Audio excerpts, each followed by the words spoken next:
Find your mouthpiece and put on your jock straps. It's the Sports Blitz with Doug and Robbie.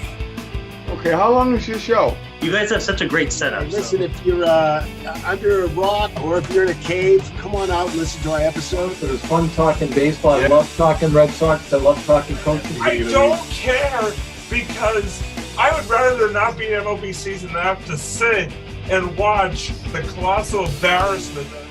Hey, hello, I am Bloom. Yeah, it's Doug and Robbie from the Sports Blitz. I just wanted to find out whether you need some pitching. There you go. In 5, 4, 3. Welcome everybody to another episode of the Sports Blitz. I believe Robbie just told me it's episode 105. They don't have to watch these episodes in order. They're just in order because we're just doing a count, and I really don't know why. But that's okay. Because I said so, that's why. Because Robbie said so. Yeah. And that's why we're doing very it. Much, yeah. And that totally makes sense. Sure. So we're thank you for joining us. I'm Doug. We have Robbie here. Robbie, how you doing tonight? Doing well, Doug. Doing well, all things considered. The sporting world may be falling apart at the seams here as by minute. But no, hey, listen, I'm doing well, and I hope everybody else is doing well out there as we truly enter the holiday season. Obviously a very happy holidays to everybody out there. And even if you're living under that rock or in that cave, come on out, give us a view, get your booster, and then you might want to go back under, maybe come out in 2022, whatever floats your boat. We're not going to judge, but no, good to be with you, Doug, and very excited for a new episode. Absolutely. And we're going to, it's kind of interesting because before we start with what we're going to do, we actually have, and I wanted to ask you whether you did this, and maybe you didn't do this, and it's okay. We actually have a sponsor, and our sponsor is Zyman Organizing. And during our other shows that we have, it turns out that I guess the sponsor is going to be sponsoring some other shows that we do. So it's really great. Yeah. So it's Zyman Organizing. And of course, Robbie, if you look at the back of Robbie, you'll notice that if you look in the background, his room is an absolute mess. Yeah, don't look. And it needs to be organized. I'm just gonna I really don't know why. Shield everybody Robbie does feel overwhelmed with his room. Always. And what's great is that battle. Yeah, what's great is that Zyman Organizing can work with Robbie. Actually, probably tell him what to do. Not really work with him, but tell him what to do because he's kind of a mess. But can work with. Nobody can work with me, so it's all. I know. I'm trying to get through this whole thing, and you're interrupting me. But trying to help you to create and organize your space, Robbie. That would make it serene and a joy to spend time with. Just remember, Zyman Organizing, creating a stress-free home and, of course, room for Robbie. So that totally makes sense. Well, thank you for letting me get through that. And that's our sponsor for this evening. And as you know, and maybe you don't know, the Patriots have absolutely been dominating the airwaves in Boston, and for good reason. They're really a team that's on the forefront of kind of everybody's mind, just because again they have 4 games left, and talk about playoffs and talk about all this kind of stuff. Playoffs? What do you mean playoffs? I don't practice. So what it comes down to is, speaking of I don't practice, we're actually going to talk a little NBA tonight. And I want to expand out a little bit, and Robbie and I didn't really go over this part of it. But I do want to talk about the Celtics a little bit. But I also want to expand out a little bit to the NBA, because there's lots of things that are going on in the NBA if you're not paying attention. And you probably aren't because you're watching football. Well, that makes total sense. And of course, all the rest of the stuff that's going on, of course, with COVID and COVID seems to be attacking all the sports teams right now. So we'll touch base on that just a little bit. We're not going to talk politics, but we're going to talk COVID and how they're kind of dealing with it and that kind of thing. But I do want to start with the Celtics. And basically what I want to start with is that it turns out, I guess, that they won. I didn't watch this game, unfortunately, and I probably should mention that on the air. But the Celtics actually won their last game. It was against the Bucks. Yeah. They actually won their last game. Shockingly won. They beat the Bucks. I was absolutely stunned when I saw that they actually pulled it off, because I was not at all expecting them to, even though it was at home. I was, given the way they had played the last few games prior to that, I was did not have high hopes. Let's just put it that way for that ball game the other night. Yeah, exactly. So my first question, Robbie, is kind of more of an opinion question, and it stems from the fact that there is a ton of inconsistency on this team, a ton. Like they beat the Bucks, which they probably shouldn't do, but they beat the Bucks. It wasn't just by like 2 points. They beat the Bucks, and all of a sudden they go and they play the Knicks, or not a great team, or they play a team that's horrible, and then they get their butts beat. And there's a ton of inconsistency, and I'm trying to sit down and trying to figure out where it's coming from. Just your opinion. I just want to get an idea of where you think this is coming from. Why is this team that's constructed the way it's constructed, why is it so inconsistent? Doug, I mean, your guess is as good as mine, obviously. I'll be guessing in a little bit, but yeah, go ahead. Yeah, no, I mean, it's very tough to pinpoint. I mean, you just really have not seen a lot of sort of the chemistry and cohesion that I think you would like to see from a team constructed, as you were saying, constructed the way this Celtics team is, especially if they're going to be a successful Celtics team. And, unfortunately, it's kind of giving me sort of those vibes of last year, where they kind of were like up and down and up and down, and end up just kind of being there at the end, the number 7 seed, and, kind of had to fight their way into just to get into the playoffs. And then, obviously got beat pretty handily by the Bucks, by the Bucks, the Nets there in the first round. Got Bucks on the brain, apparently. But yeah,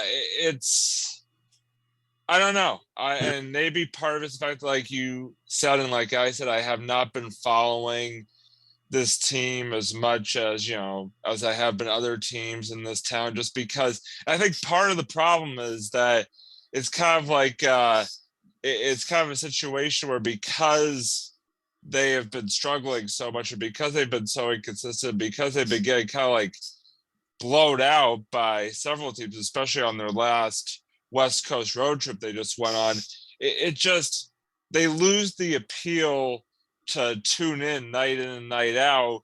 And so then you don't find yourself really yearning to watch them. But then by not watching them, you really lose the opportunity to get sort of a hold on a sense of, where exactly this team is. And like you were saying, what is causing the issues that are plaguing this team right now.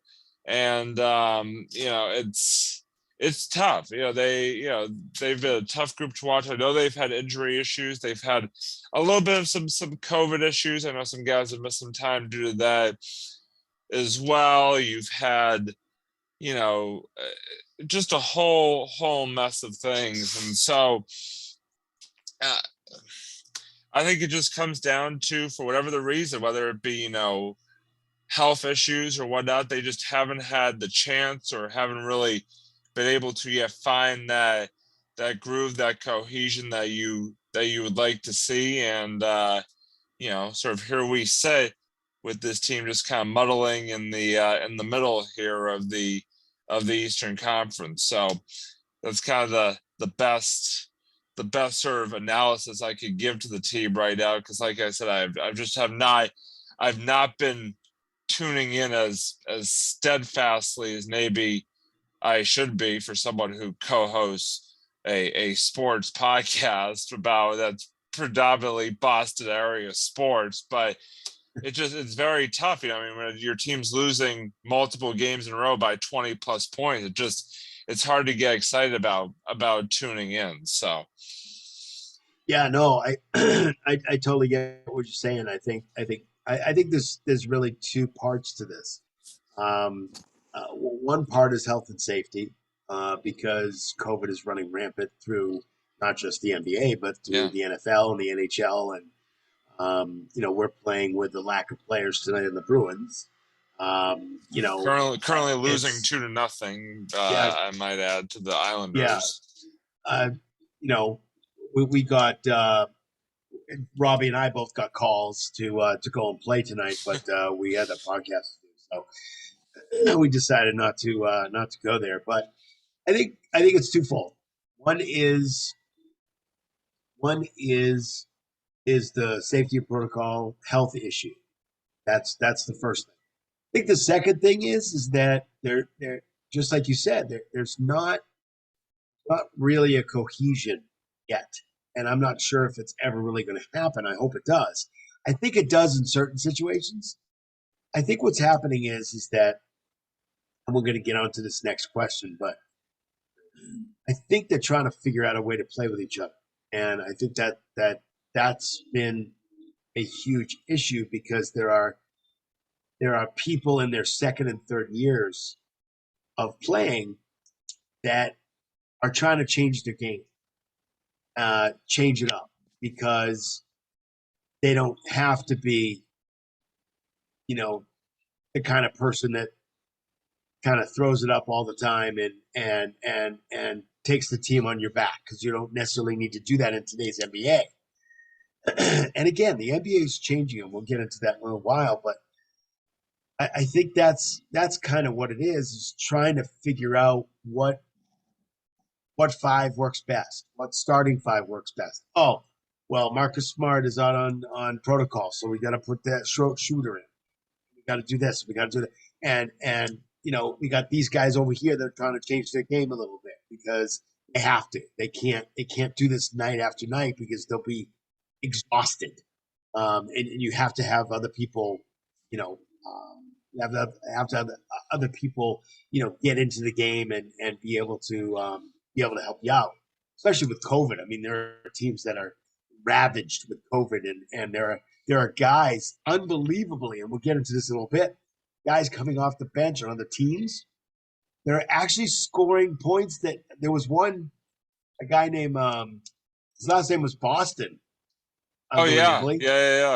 Yeah. He like won. Was he in the Bucks? I think he's on the Bucks. No, I think he. No, he was on one of State. the West. Yeah, I was about to say he was on one of the West Coast teams that were. I think he's on Golden State. He actually won it it was Golden State or something like that. I think it was Golden State, but he actually had the winning point, and did really well. He scored 17 points, something like that, some craziness. So I think it's twofold. I think it's the health and safety protocols, things that are going on, and I think it's the cohesion within the team. What I'm noticing is not just the Celtics that are having issues like that. So it's actually sorry to interrupt, but it actually is the Clippers. Brandon. Oh, he's on the Clippers. Okay. Brandon Boss on the Clippers. Yeah, you're right about the Western. Yeah. Yeah.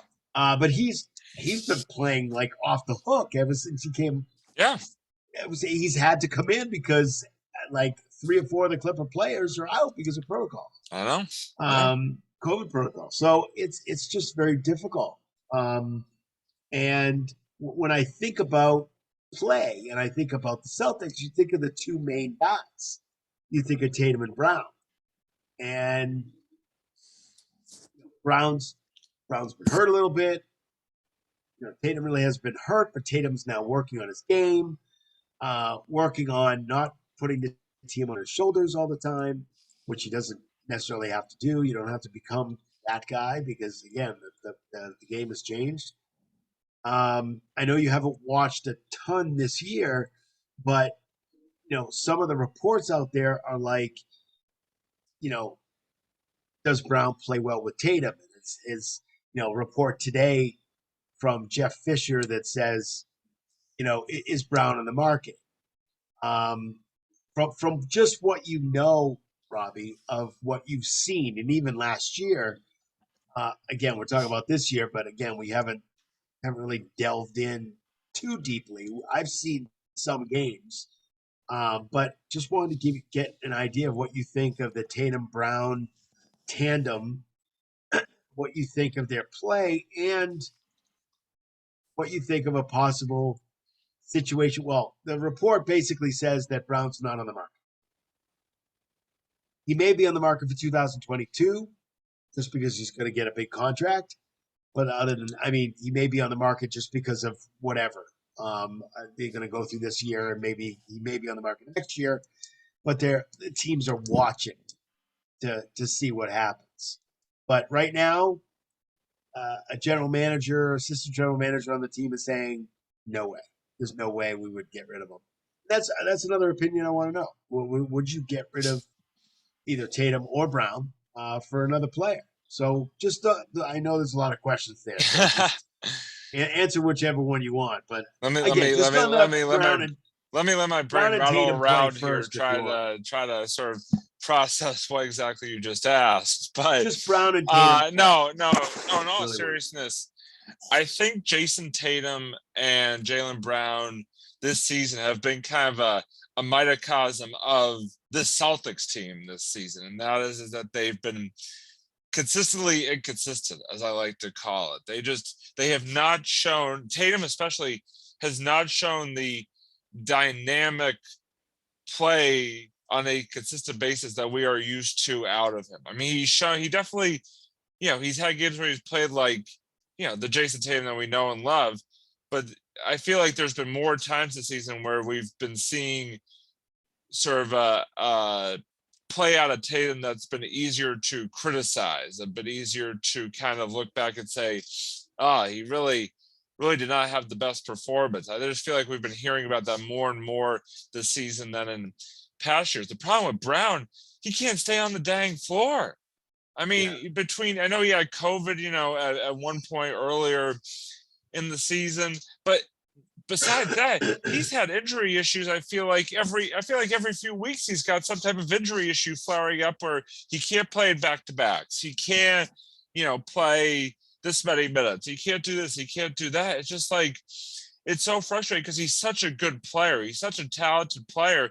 When he's been on the floor, he has shown exactly the flashes of that. The fact that he's such a talented player, and he can be right there with Tatum in terms of his ability to take over games and, be the guy to come through when the team needs him in a big spot. Problem is he just can't stay on the floor.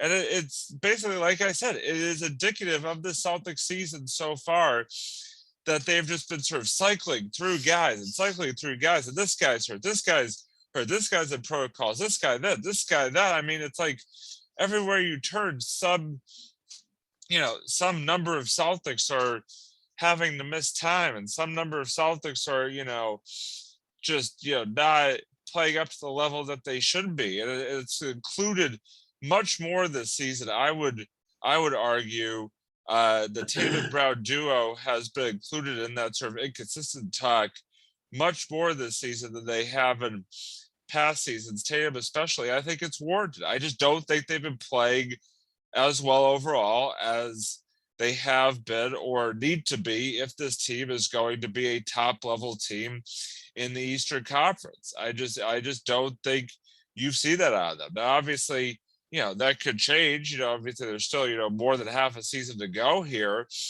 But at the same time, that's where the frustration comes in, because it's just another situation where guys are just not playing up to where we expect them to be and where we want them to be. And it's showing in the results, plain and simple.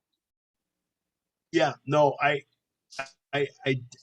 really do agree with that. I think that's actually been, to use the word again, consistent. That's like our word for the program. To be consistent in what I'm saying is that that they really have. I think when we're on the floor together, I think they play really well. The problem is that they just don't. I think Brown is. You're right. I mean, he's out consistently with a lot of injuries, and but when he's on, oh man, you cannot stop this guy. The issue I had that I talked about in past episodes and even last year is the fact that Brown and Tatum seem to, what we used to call on the playground, we used to ball hog. And that's what they do. They never pass the darn ball. And they have to learn how to play in a different way and together. Together, they are they can be unbelievably consistent, our word, and they can play just off the hook. The issue is whether Brown can stay healthy. The other issue is whether Tatum can change his game so he doesn't have to win the game for everybody. So he doesn't have to score. He doesn't with the players that he has on the team right now, and I think they do need one more player. One more player that's even better than them. Somebody like a Beal type. Somebody that's going to distribute the ball. I'm not talking about Schroeder, and I'm not talking about Marcus Smart. Talking because they're also inconsistent too. But they need to have a Beal type player who can be able to come in and basically say, I'm the point guard, you guys are the forwards. I'm the point guard. I'm the point. And I'm going to distribute the ball. And I think that's the problem, is just trying to figure out what works and what doesn't work. And they keep trying to do it. I mean, they keep trying to, Ime's just working on different starters. And of course, he's got to work with the COVID thing. Jabari Parker's on protocols right now. So it's one of those things where, you're dealing with that, but you're also dealing with, okay, who am I starting five? Who am I bench five? Pritchard has been playing horrendously this year. Horrendous. He had such a great summer. And all of a sudden, and maybe it's the fact that he's not out there all the time. But Summer League was just like, oh, breakout. This guy's breaking out. He's going to be off the bench. He's going to be first one off the bench. He's going to be scoring crazy. He's not doing anything. He's sucking wind this year. So, and I told you, we need to get rid of some of the dead weight, and we did. Not that I'm saying there aren't a few other pieces there that could be dead weight, because I think there are. And you know who it is too, people. Oh, yeah. You know who those people are. You know who those players are. But I think when it comes to them, I don't blame them for saying that Brown is not available, because I have not seen them play together for a string of games without somebody going on protocols or Brown getting hurt. Yeah. Or other guys getting hurt. I mean, forget protocols. I mean, you've had other guys who've just, been banged up themselves. I mean, it's been crazy. No, I absolutely agree. Absolutely. I mean, but you have to admit, the start for Tatum was horrible. Yeah. He's much better in December. The last 2 weeks, he's played off the hook. He's averaged probably between 27 and 30 points, 25 and 30 points. He's done very well in the month of December. True, but I think he can still do more. But I still think he could do more. I still don't think he's to the level that he was maybe the past year or two before this. I think he can too, but he's got to learn how to distribute the ball. He doesn't. Every time he grabs the ball, he feels like he needs to shoot the ball. He doesn't need to do that. He's got to get it in his head that he's got to pass it to the open guy. Because he's always going to be double teamed. They're going to grab him in a double team. If they're not, they're going to be their best player, their best defender is going to be on him. So I think what it comes down to is having them play out there together a lot more. And just trying to find that last, I'm not even sure if it's a last piece. There was a report today that said that Brown's out there. I mean, there's some talk about him, but again, they're saying that he's not. There's some talk about Rob Williams. Third, let's talk about Rob Williams being one of the best jumping centers, one of the best defending centers in the league now. I heard a report today on NBA TV, NBA radio, actually. So it's like, and they're thinking that maybe a team might want him, but why would we get rid of him if he's a great defender and a good player?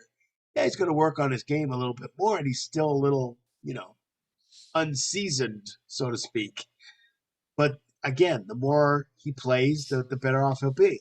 But again, I think the Tatum Brown thing, we think of this as a tandem. I think it's a great idea. And to tell you the truth, I don't even know if it's going to work. I don't know. I don't think you get rid of an all-star that easily. You just don't. Unless you get an all-star back. Yeah. You just don't do it. So, unless there's somebody out there or two players out there that we can get, and I think Tatum's here. So it may be Brown, just because Tatum seems to be more out there on the floor as opposed to Brown. But again, when Brown's out there, he can play off the hook. So, just like the start of the show, I don't know. I guess. I don't mean to cut you off, but you did raise sort of an interesting question in my mind. And it's just basically, and it's one that I've heard bounced around on, on the sports shows and stuff like that. So the question in my mind is, and it feeds into that question that you just asked, is that how long, how much longer are we willing to wait with this Tatum Brown duo? I mean, they've been together what now? 5 years? This is the fifth year. I think it's either the fifth or sixth year that we've had Tatum and Brown together. I think it's the fifth. I'm trying to do the mental math here as I talk, but it's not really working. Well, Tatum's 23. Well, Tatum came in 17-18 was his first year, so that would mean 17-18-18. It's about doing a little mental math here. About 3 or 4 years. 17 is almost 5 years. So this is the fifth year. This is the fifth year that they've been together. And yes, they made a couple of Eastern Conference Finals, and that's great and all. But it's just like, how much longer are we willing to give this duo to live up to the hype, so to speak? And yeah, you're right. I mean, at what point do we, say that, to use the old the old adage, blow it all up? I mean, I don't know. I don't have the answer either. I don't know. And part of the problem is, you're right, I haven't been, I think part of the problem is I have not been as invested in the Celtics as maybe I need to discuss this or answer these types of questions. But it basically, I feel like we're just sort of stuck in the same cycle over and over and over again. And I don't see with this current core and this current duo how we're going to come out of that. I think that's a question that needs to be answered, is how are we going to come out of this? Can we keep this core and that duo of Tatum and Brown together and still come out of this sort of funk that we have entered into over the last at least 2 seasons, and just get to that, somehow find a way to maybe actually get to that next level, because we're not anywhere close at this point, and I just don't see how we're going to get there. Yep, but and I understand what you're saying. My feeling is that if they still make the playoffs and they still go pretty deep in the playoffs, you just don't get rid of the tandem. You just find somebody else, because why would you do that? If they're consistently going, and they have. If they're going to playoffs and getting into playoffs and going, and again, is that the goal? That's obviously not the goal of any team, is just to make playoffs. But I think what I'm saying is that they keep making playoffs, that they're going to keep doing it. I think that what they're going to do is they're going to sit down and don't tell me Brad Stevens didn't blow up a team. He blew the whole team up big time. I mean, he got rid of a lot of guys and brought a lot of guys in. Yeah. I think it's just a matter of looking at what's giving them wins. Find out what are you doing to win games. Look at the tapes. Find out what you're doing to win games and keep trying to do that consistently. And I know it's hard. I know it's difficult, but that's the only thing I could say about it. Yeah. But again, I mean, when it comes down to it, I mean, the other question is, Tatum versus Brown. What would you give up? I'd right still now, give up Brown. Right now, Brown over Tatum. Yeah, no, I totally agree with that. But on the flip side of it, I wouldn't give up either one of them right now. Because as far as I'm concerned, Brown is still of value to the team. He's an all-star. Yes, gets hurt. And there are times that he's been out. Maybe even more often than he's on. So as a GM, I wouldn't do anything right now. I would wait until 22, the 22 season to be able to, kind of think about kind of what do they want to accomplish? Where do they want to go? And these the two that can bring them there. Those are two plus adding a Beal or adding Towns, Anthony Towns from Minnesota. Yeah. Because I know he's not real happy there. It's just one of those things where you're trying to figure out kind of where it's going. Trying to figure out things. This all goes into Brad Stevens and then of course Danny Ainge. And within the last 24 hours, Danny Ainge just picked up himself a new job. It's probably the easiest job in the NBA because he lives in Utah, so he basically told the Jazz, look, they said, Danny, we'd like to give you this position. And he said, I'm not doing this 24 hours a day, 7 days a week. You want me to be a consultant? I'll come in and be an SEO. I'll come in and be a consultant for you. I don't have a problem with that. But I'm not working as hard as I was working before. And they were like, yeah, we'd like you to come in and help out. So, he's got the corner office. He can put his feet up on the desk and look at some, he really is the best in trying to, in looking at talent from college and making the right decisions and bringing them onto a team. Absolutely. It's obvious. Look at the picks. No, absolutely. Yeah. I mean, you learn from the best. You learn from Red Auerbach. So as far as I'm concerned, it's a no-brainer to have him on your team and to have him, consult. Yeah, if he wants to work, 4 hours a day, who gives a shit? Who cares? It doesn't matter. But so there's an article that's out there. There's a kind of a thing out there about Danny being forced out, and Brad Stevens is like, no, he was never forced out. I was there through the whole process. He was never forced out. It's obvious because if he was forced out, he would have been gone a long time ago. And that's just my personal perception, is that, he had another incident. He had another heart attack. And, once you have that, once you have the second one, that's the first one is a warning sign. Right. The second one's a problem. Yeah. The third one may kill you. Unfortunately, It's like concussions. It's like the first one is like, yeah, the second one's like, and then from then on it's like, exactly. yeah. Yes. Yeah. So, pretty much. And basically sound effects included, apparently. Right, exactly. Really kind of what it comes down to is that the first symptom of a heart attack is death. So if his heart is sending him messages that he's working too hard, he needs to calm down. He needs to relax. Yeah. He needs to do what he needs to do. Take a little cholesterol medication.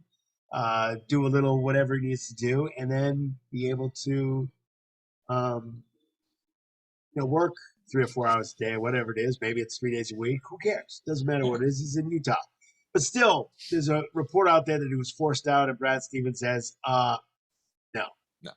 He was not forced out. There's no way he was forced out. No. I just wanted to hear your opinion on whether you think that he was forced out. I don't. No. I don't see any signs. That he was Yeah, no, I think he just kind of ran his course here, and I think he just made a decision, after last year that, and it sounded like he had been kind of contemplating this for a while, even prior to the end of last year and all of that. But no, I don't think he was forced out. I think he just, it was his time to go, and it was time to make a move there, and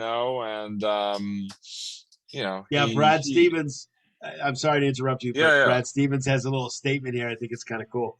It says, "If that's at the top of Google, it must be true."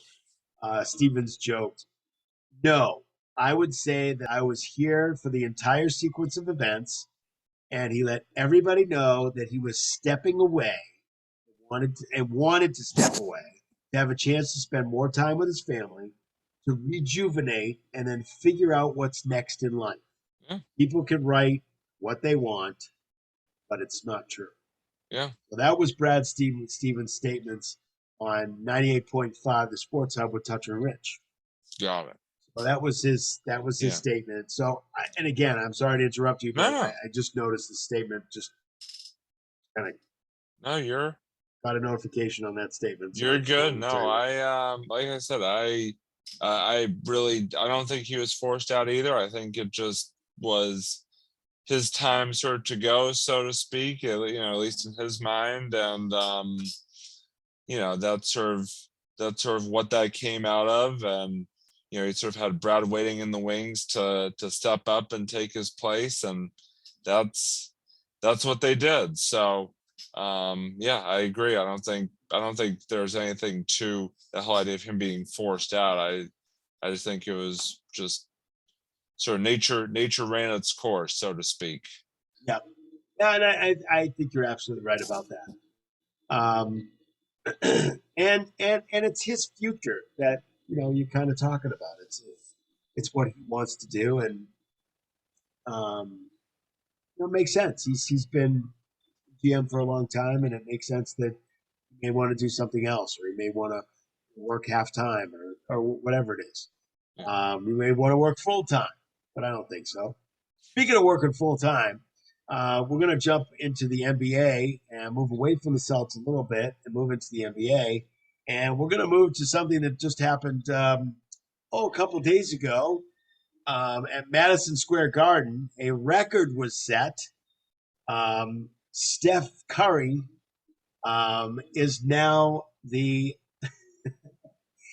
best scorer in the league, passing Ray Allen.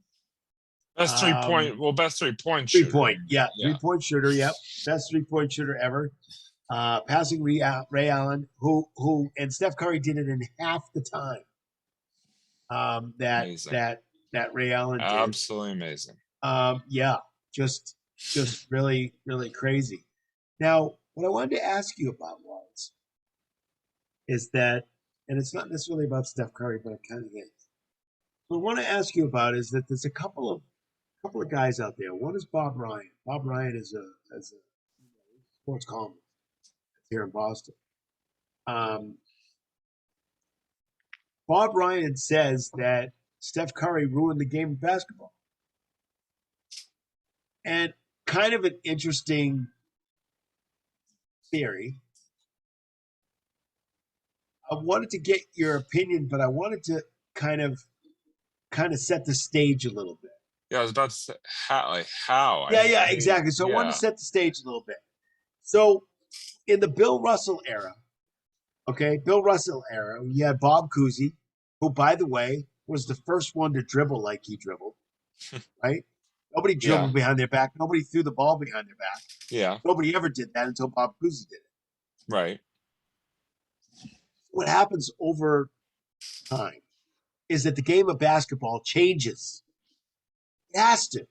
The athletes change. the people, the athletes are stronger and faster. Same with football. Same with every sport. All sports have to change a little bit. Yeah. Baseball. Baseball had its steroid era, but after the steroid era, you have guys that are tougher and stronger and faster. And we had, well, maybe not as fast as Pete Rose, because Pete Rose could make it to third on a single, but no, I'm just kidding. If you ever want to see, a guy like a dirt dog guy try to run from first to third and really book it and go head first. By the way, he was the first one to go head first into a base, because people typically slid with their legs and not with their head. You gotta YouTube Pete Rose, because it's phenomenal what he does. Anyway, so the game changes. All sports, they change because the athletes change. The rules change. We won't bring up anything about that 10th inning thing with the runner on second base. So the rules change. Things change. So what happened is that a lot of times what happens, as soon as the 3-point line came in, and by the way, in Bob Cousy and in Wilt Chamberlain and Bill Russell's era, there was no 3-point line. People were throwing up 3-pointers, but they weren't getting 3 points because there was no line. Yeah. So when the 3-point line came in, they were trying to figure out, should we shoot threes? Who knows how to shoot threes? We don't know how to shoot threes. It's way out here. We're doing stuff inside. We're getting the ball inside, and we got big, huge, tall guys, and the center position has changed. Centers actually shoot 3-pointers and make them when it wasn't being consistently done a long time ago. So when the 3-point era started, the game changed because it had to change. It just added points. So once you do that, you're thinking, okay, well, I really love, the Larry Bird era. Well, Larry Bird shot 3-pointers. So did Michael Jordan. So did Danny Ainge. A lot of these guys did. So everything has changed. So I guess it's kind of a twofold, and it's really simple. Trying to make it as simple as possible. The first question is that we know the game has changed. Do you think Bob Ryan's right that this 3-point thing basically ruined basketball? And is this a good thing for basketball? So the answer to the first part of the question is no, plain and simple, no. It's not ruined the game ruin the game of basketball. And basically that feeds into my answer to the second part of the question, is that I think it has made the game more exciting.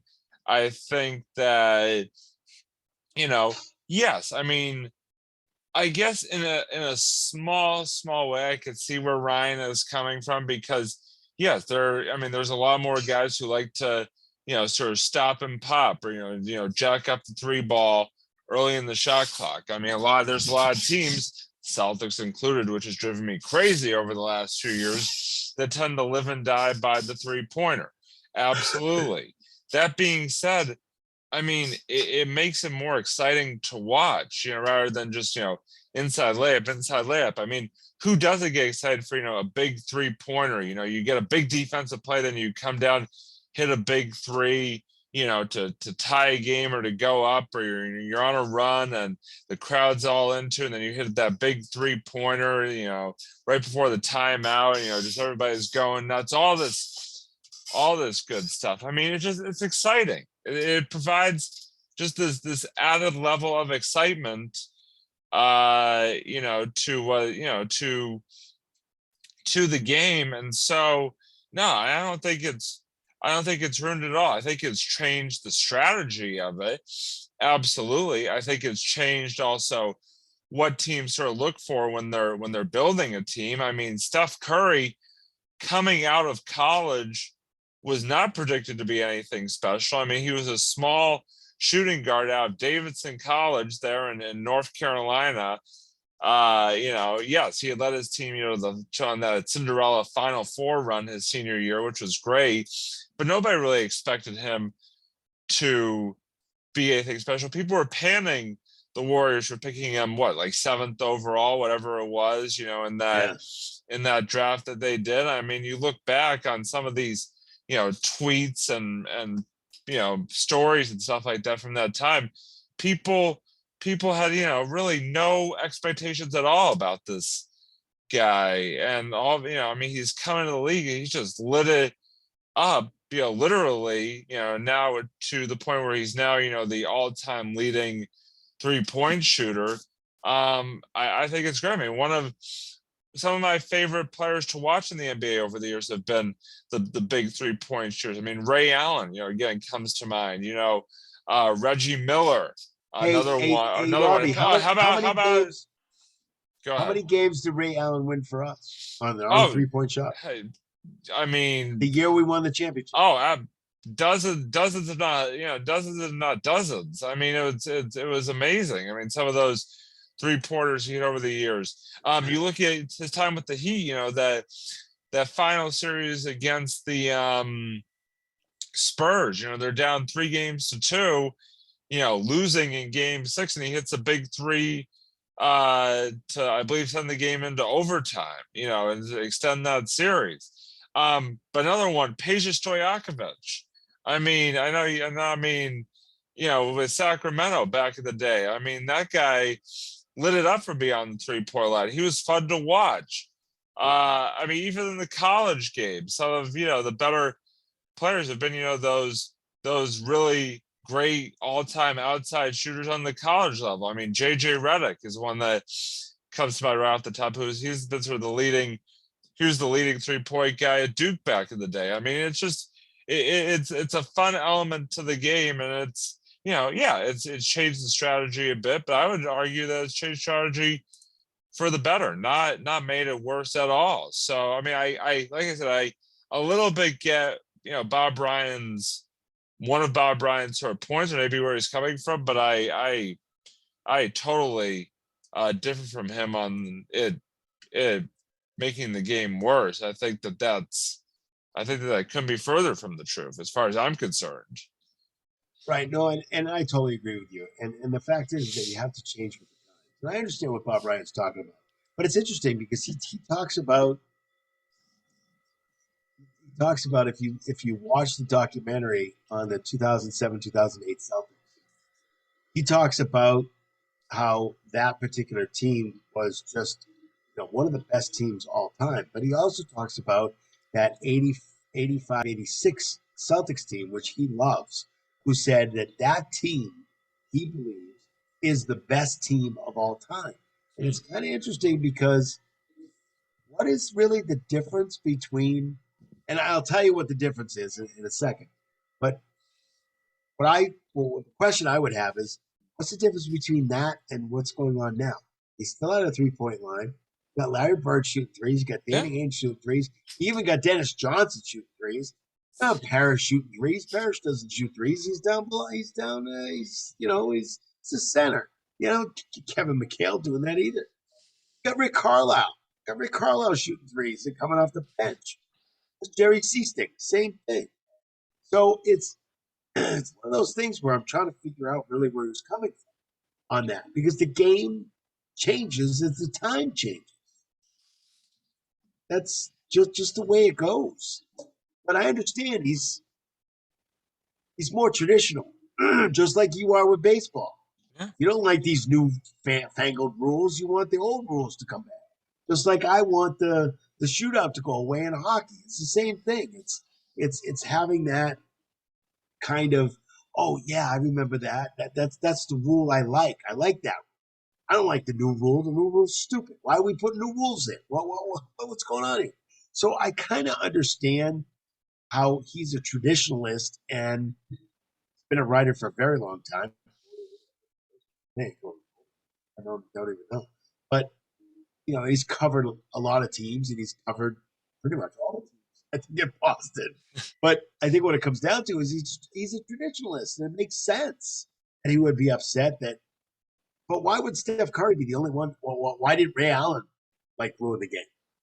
I mean, Ray was number one for a long time. Why did Yeah. Ray Allen?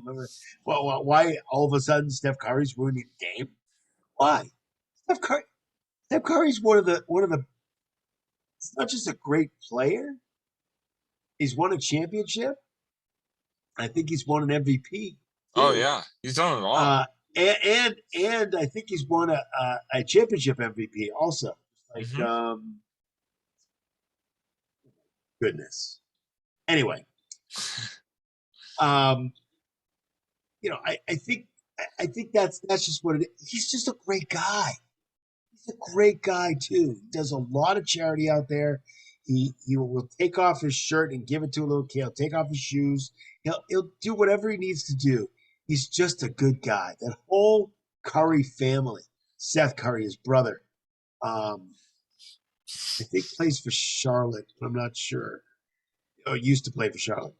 His dad, Del Curry. I grew up watching Del Curry. I'm not really that old, but I'm just saying I grew up watching Del Curry toward the end of his career. So, but I grew up watching Larry Bird too. So it's one of those things where I guess I'm able to adapt to the times. Yeah. I love the basketball play today because it's all different.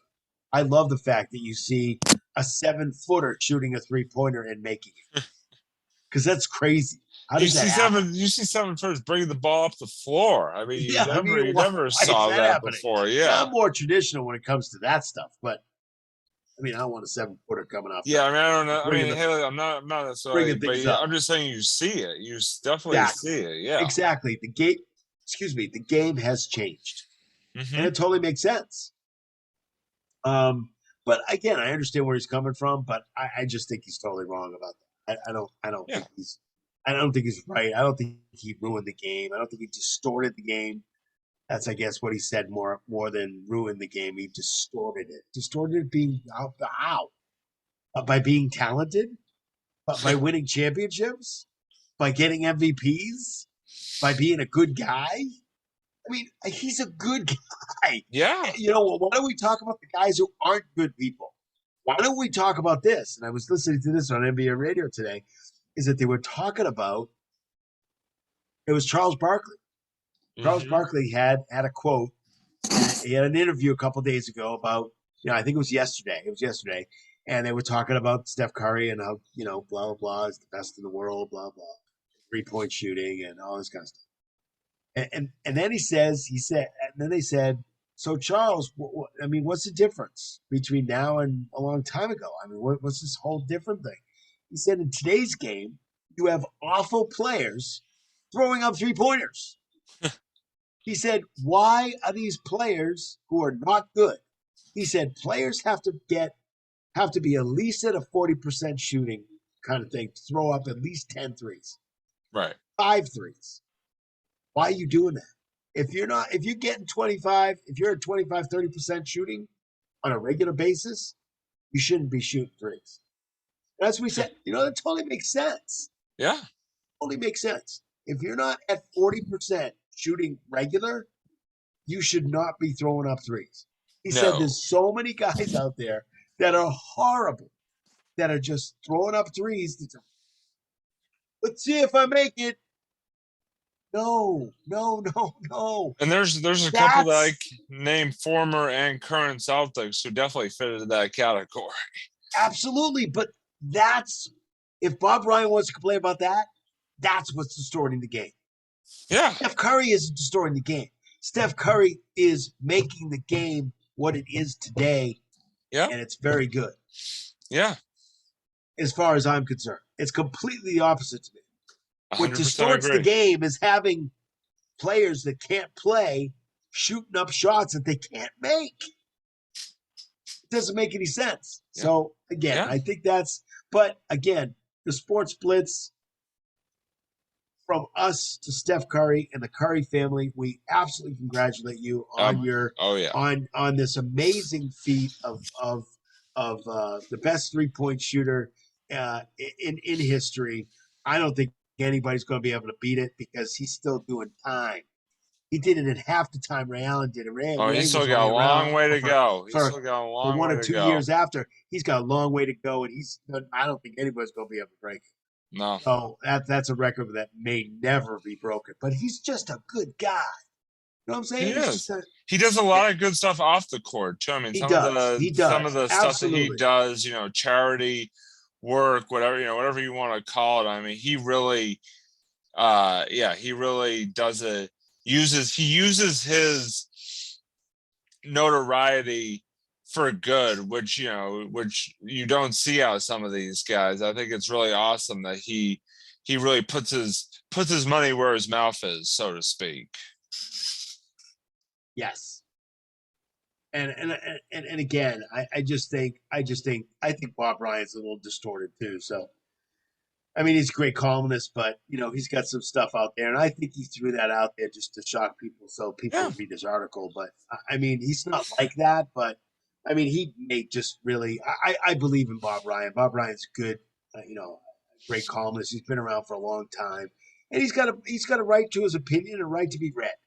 Well, listen. Time, I mean, to your point, you were talking about how he I think you're right. I think he is a basketball purist, so to speak. I mean, listen, I rail against the the whole extra inning, 10th inning or extra inning runner at second rule, because I'm a baseball purist. But there's a lot of people out there that I've seen on social media who love the extra inning runner rule and think that's gonna make the game so much better. I mean, and I don't know why these people exist or what the hell they're talking about, but I mean, at the same time, I mean, that's obviously it's I can kind of see the opposite point of view on somebody who is railed against a change to the game that they love, and then you've got other people railing for the change, and it makes for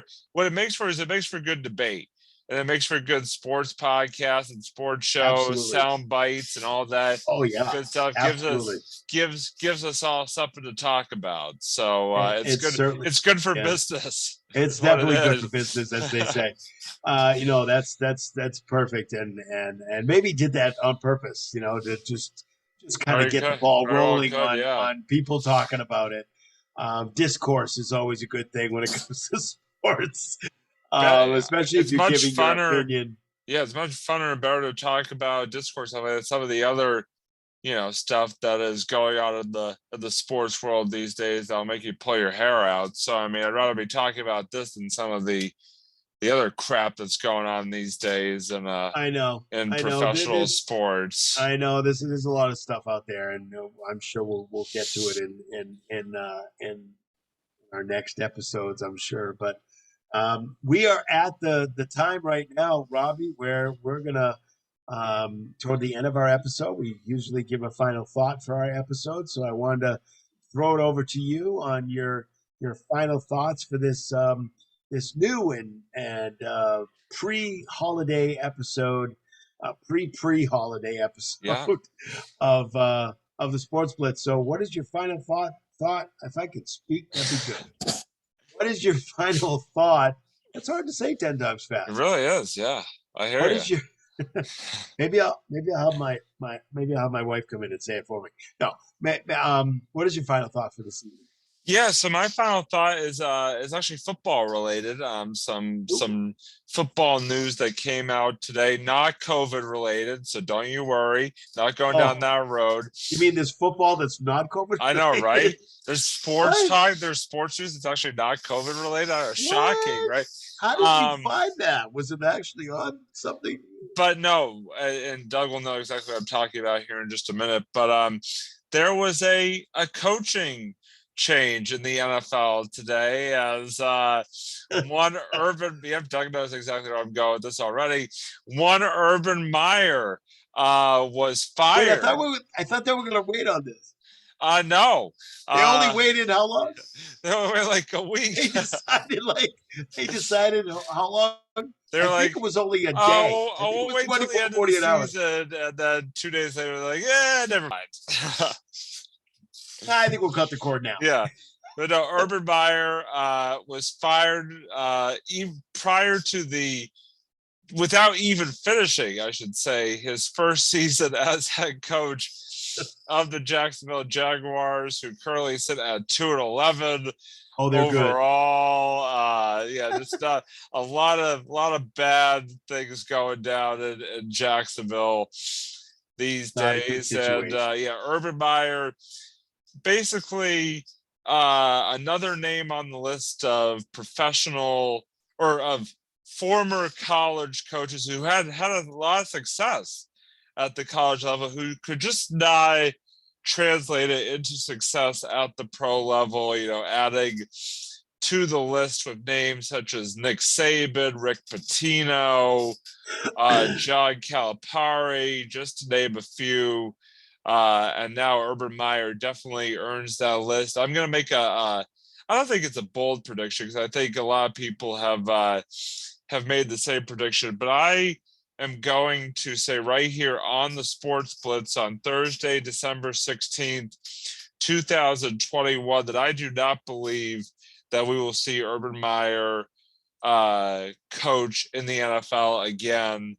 If we see him coach anywhere again, I don't know if he'll go try to make an appearance back in the college game at all. We'll have to wait and see. But I think that Urban Meyer's days of the NFL are completely done.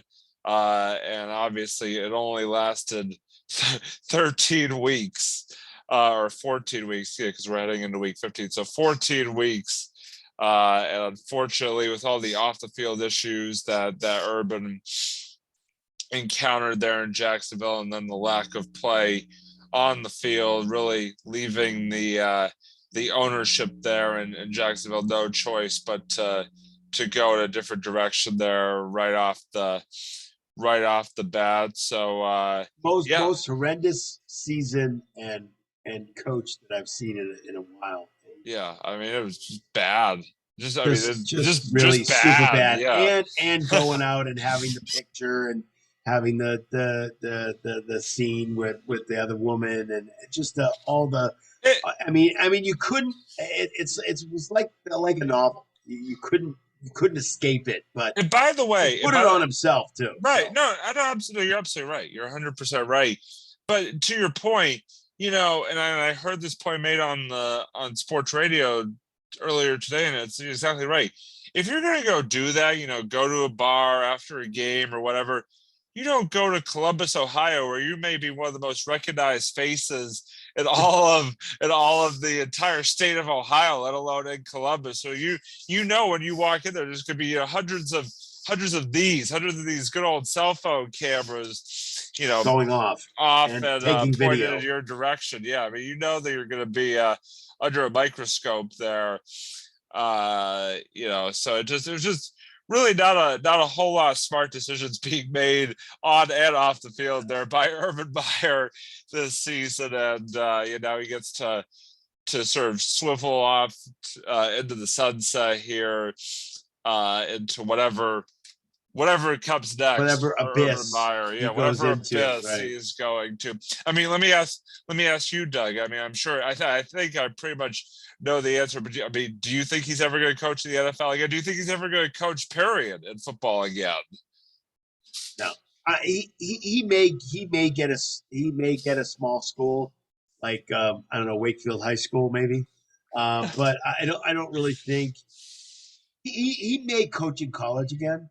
Somebody may give him, one of the smaller schools may give him a chance, but I don't think he's going to coach in the NFL ever.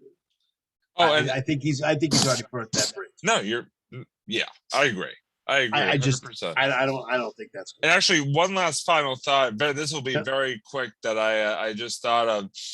So yesterday, yesterday was early signing day for college football for this year's senior class to begin to make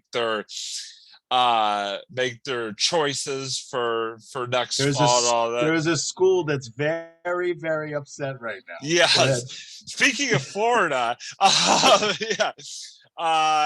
so Florida State University had a commitment from the, I think, either number 1 or number 2 ranked player in all of high school football. I'm pretty sure it was number 1. I think ESPN had him at number 2, but I think all the other publications have him as number 1, something like that. He's a good player.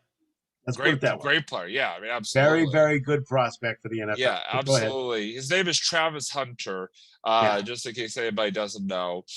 And he had committed to Florida State and was supposed to sign with Florida State yesterday at his high school. But at the very last minute, a school that is in 1AA, that is a historically black college. Hold on 1 second. No. My thought is that that's what he's saying. Oh, Wait, yeah. Hold on. Yeah. Jackson State, which is in Mississippi. Yep. And it's a historically black university.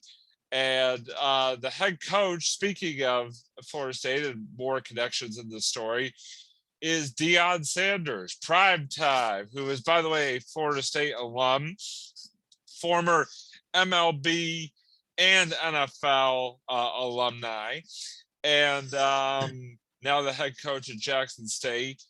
So Deion Sanders makes a last-minute recruiting pitch, apparently, for Mr. Hunter, who yesterday at his high school, in front of all the cameras and thousands of people watching online, plus the ones that were watching there in person, flips his commitment and signs with Jackson State University, reneging on his commitment to Florida State to go to Jackson State. By the way, under Deion Sanders, had a pretty good run here in terms of football. I mean, I know this year they actually won their conference. They're going to be playing for the HBCU national championship here coming up on Saturday. So, they're no slouch of a program. Don't get me wrong, but you never hear of a commitment of a top level high school player flipping his commitment from a Division 1A school. I mean, you hear about that all the time, but not to a 1AA school. I mean, so just a crazy turn of events yesterday during the early signing. So it kind of just popped in my head when we were talking about football in the state of Florida. So I just wanted to bring it up. Like, I don't know if you had, I know you had heard about it as well. By the way, both these stories that I just talked about, Doug and I did not talk about our usual sports text go between. So I was kind of curious what further opinion do you have on the matter, Doug, if you would here briefly? It's one of those things where he can decide where to go. I mean, it's one of those things where, you have a verbal commitment. You have a verbal commitment. It's like verbal doesn't mean anything. Once you sign those papers, that's what you mean. I don't think this is. I think this has happened. We just don't hear about it as much because it's not typically a high profile coach at a small school that we're talking about. Sometimes it's a great player, but he goes to freaking Alabama. So you have a whole high profile school and you have a whole high profile coach. So typically you don't see someone flipping from a very high profile school to a school that I didn't even know existed. and flipping, actually downgrading, but having a very high profile coach. So you don't see it happening ever, but he may be getting some not monetary compensation terms like payments, but he may be getting some deal. Barstool and Deion Sanders are very closely affiliated. I guess there's now some talk that this kid is going to be signing a little endorsement deal, as now players could do that in college with the good NIL and stuff like that. I'm sure we're going to see him on TV he's going to be doing some having some good old endorsements coming his way. But anyway, I just wanted to throw that at the end, Doug, and now nothing surprises me. No, never. So it really doesn't. But you see at the pro level, college level, it happens. It really does. You do. Right. I think personally, I think it's a great freaking. It was really story. If you entertaining. really It wanna know, was it's great, very great entertaining. social media entertainment. Just seeing It's people, awesome. people of Florida State are literally losing their minds when they think they got this number one prospect. Oh my God, our program is coming back. We've been down in the dumps for like 5 years in a row, and now we got the number one committee. It's like, oh wait, he's going to Jackson State. Oops. And I will tell you, being a Florida, not Florida State, Florida football fan, that makes me feel really good. Oh They're yeah. rivals. They're rivals. Oh yeah. So as far as I'm yeah. concerned, I mean, I'm a fan because I know a few people that went to Florida, and I just started watching Florida football, and we talked about this on another episode. So, yeah, being a Florida fan, I'm like, yeah, I had a little bit of a smile. Being a when that BC happened. fan in Florida State's conference and in Florida State's division of that conference, I am loving it right now. I'm I am on cloud nine when I saw that. I was just laughing so hard at just the misery of the Seminoles. So totally great. So as far as I'm concerned, they get what's coming to them. But let me toss it back over to you now, Doug, and ask you, what are your final thoughts, or what is your final thought for episode number 105?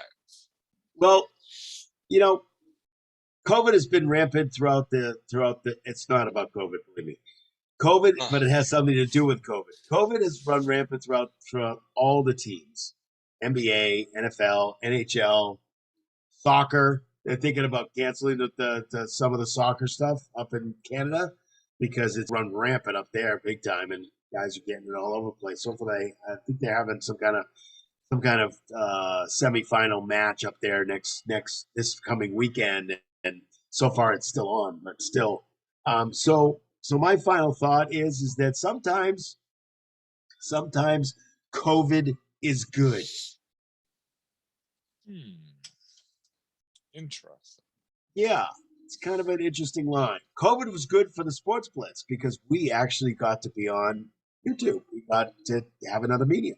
True. COVID was good for Isaiah Thomas because he just signed a 10-day contract with the Los Angeles Lakers today, which is exactly what he may not have wanted the team. He just wanted to play. And it's just quite interesting because the reason that he signed the 10-day contract was because there are so many players on the Lakers, especially guards, that are not can't play because of COVID. Right. That they're able to sign him on and stuff like that. On a different note about the same kind of thing, Isaiah Thomas did an interview about how he was released from the Celtics. And he just says how the trade went down, I was surprised about, which made me upset.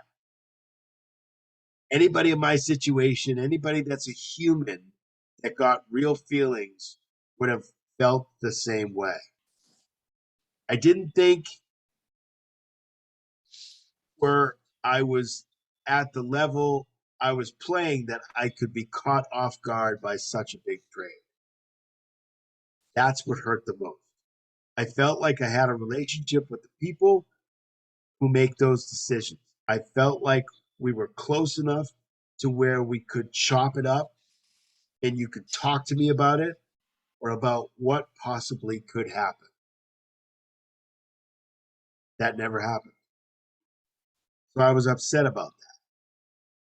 And when I read those words, I said, please tell me that didn't happen. He was so good for us. Everybody loved him here. He played when his sibling passed away. Played that night. That just shows you that's Celtic pride right there. That's any pride right there. That's human pride right there. Yeah. Absolutely. So to hear this and to hear what he's saying and to hear how hurt he was, it just I guess what it is I wish they'd make it up to him. I wish they'd just bring him on the team. He'd be better than Pritchard. He'd be better than Pritchard coming off the bench. He'd be better than anybody coming off the bench right now for the Celtics. Oh, yeah. As far as I'm concerned, give him a damn contract. Don't let him go to the freaking Lakers. Lakers might keep him for the rest of the year. Who knows? I wouldn't have done that. But hearing those words, that pisses me off. If it happened, now this is what he's saying happened, and I tend to, this is stuff that he doesn't have to say. This is stuff he can keep inside if he wanted to. I think he wanted it out there. Fortunately, professional sports is a business, and if anybody doesn't understand, and he understands that, it's just I think he wished he was treated a little bit better. And I guess I do too. Because of what the heart and soul, the blood, the sweat, everything that he did for us here in Boston, he should have been treated better if this is really what happened. Yeah. Probably did. Again, you got to treat it as a business, but you got to be human. Yeah. That's really my final thought. I'm glad he's back. I look for. I don't typically watch Lakers games, but I would love to see him out there, and getting that second, third, fourth, fifth chance, whatever it is. So all the luck to Isaiah Thomas, absolutely, and his quest for being an NBA player again. Absolutely. Yeah, I agree. I agree. And that's it. That's our episode. Another one in the books. Another one in the books. That's our episode for this evening. Robbie, tell us where we're at. We are all over the place. We're all over the place. So first of all, I just want to give a quick shout out to the other 2/3 of our podcast trilogy. I was going to get to that. Obviously, we got the sports, but we also have Marvel at the Movies. A new episode coming out very, very soon, which you should definitely tune into. It's being completely edited. It was a load of epicness that has never before been seen in the movie podcast world. It may or may not involve a special guest. I'm not gonna say who it is, but yeah, I mean, okay, Doug, you just don't say anything. Right. Yeah, I'm not saying anything. Okay. But yeah, you should definitely watch out for that coming in the very near future. And also, On a Couch Talking Sports with Kyle and I. New episode just was released last night. It was a great time had by all, and again, I mean, we sort of have all been floating sort of guests and hosts on these various shows, and we've just had a great time doing so throughout the years, and we'll continue to have a great time doing so as we go along here. But in terms of this show, Doug, as you were saying, we are on YouTube, we are on Facebook, and we are on Twitter. So it's a really exciting time for us here at the Sports Blitz, because there's just a lot of stuff going on in the sports world, and it gives us a lot to talk about. So definitely drop us a like, comment, subscribe.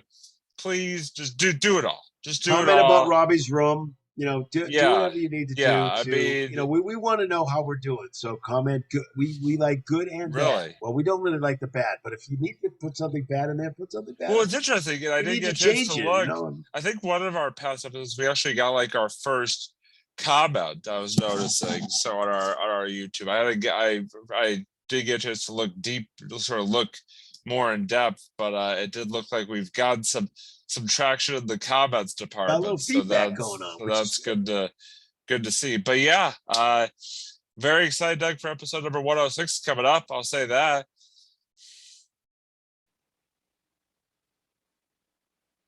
Hello, Doug. Yeah, definitely. Absolutely. And hello. Did I lose you there for a second? Sorry. You kind of froze there for a second, but then you came back really quickly. And it's like you were talking really quickly. I was like, what's going on? What's going on with Zoom right now? Yeah. What's going on with Zoom right now? Anyway, we of course thank our sponsors, Diamond Organizing. And hey, we had a great time tonight. Look for future episodes, and we'll see you very soon. For Robbie, I'm Doug. And this is the Sports Blitz. We will see you on the next episode. Bye, everybody.